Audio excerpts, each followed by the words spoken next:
से शोभित भगवान राम, भगवान परशुराम, गीता का ज्ञान उपदेश देने वाले भगवान श्री कृष्ण की पावन भारत भूमि के वीरों को नमन करते हुए मैं अपने समक्ष मौजूद मुख्य अतिथि महोदय, जूरी मेंबर व अन्य अतिथिगण को प्रणाम करती हूँ और साथ में अपनी मुख्याध्यापिका जी का धन्यवाद करते हुए आज का विषय मात्र युवा नेतृत्व नहीं अपितु युवा नेतृत्व में सतत विकास जो कि भविष्य की ओर अग्रसर करता है चुनती हूँ, जिसकी परिकल्पना उस वट वृक्ष के समान है जिसकी जड़ पत्तियां हो, जिसे सींचे हम अपने परिश्रम से और फल स्वरूप मिले हमको विकसित विश्व गुरु भारत।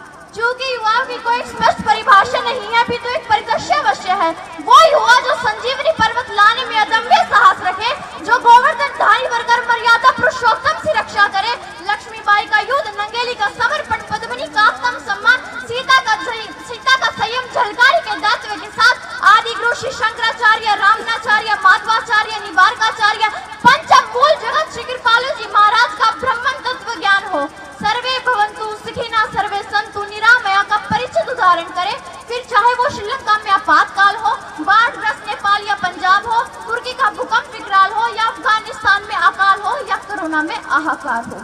हम युवाओं को आजादी की लड़ाई में अपना योगदान देने का सौभाग्य प्राप्त नहीं हुआ, परंतु आज आवश्यकता है अपनी शक्ति को पहचान प्रधानमंत्री जी के कुशल नेतृत्व की प्रज्वलित अग्नि में अपनी आहुति समर्पित करने की, क्योंकि हमारे प्रेरणा स्रोत स्वामी विवेकानंद जी कहा करते थे, यदि मुझे 100 ऊर्जावान युवा मिल जाए तो मैं इस देश की दशा व दिशा दोनों बदल कर रख सकता हूँ।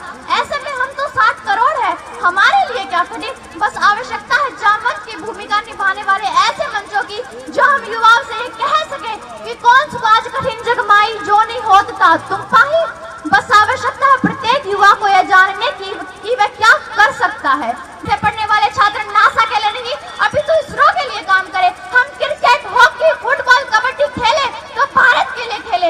यदि कोई हिमा दास दौड़कर नारी सशक्तिकरण का उदाहरण देती हुई स्वर्ण जीते तो वह भारत के लिए जीते। हमारे गांव का युवा आगे आए और देश हित में नीरज चोपड़ा की तरह भाला फेंके, रचनाएं ऐसी रची जाए कि साहित्य का नोबेल भारत को प्राप्त हो। हम शिष्टाचार यूं अपनाए कि जापान से पहले भारत का नाम हो। पर्यावरण संरक्षण के साथ अतिथि देवो भव की भावना को जागृत करने की आवश्यकता है। जो युवा दौड़ सकता है वो दौड़े, जो चल सकता है वो चले और जो रेंग सकता है वो रेंगे, परंतु अपने कर्तव्य का निर्वहन अवश्य करें सिंह की गर्जन की भांति। इसी के साथ मैं युवाओं का आह्वान करना चाहूंगी कि उठो जवान, देश की वसुंधरा पुकारती, उठो जवान, देश की वसुंधरा पुकारती, ये देश है पुकारता, पुकारती माँ भारती, पुकारती माँ भारती। जय हिंद, जय भारत।